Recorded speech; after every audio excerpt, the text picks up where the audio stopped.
এটা হৈছে মোৰ পিতৃভূমি, এটা হৈছে মোৰ মাতৃভূমি। ৰঙা নদী মোৰ পিতৃভূমি, মোৰ দেউতাৰ ঘৰ। বিহপুৰীয়া মোৰ মাতৃভূমি। বিহপুৰীয়াত মই 10 বছৰ MLA আছিলোঁ।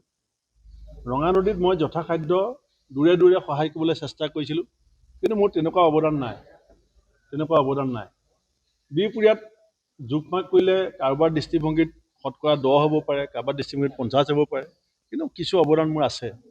সেইকাৰণে আৰু বিজেপি মই যিটো গম পালোঁ সেইদিনা, বিশেষকৈ কেন্দ্ৰীয় গৃহমন্ত্ৰীক লগ কৰি মইতো আচৰিত পালোঁ যে কোন সমষ্টিত মোৰ বুথটো কেই নম্বৰ তেওঁ জানে, মোৰ বুথত কেইটা ভোট আছে তেওঁ জানে, কাষ্ট কমিউনিটিত তেওঁ জানে।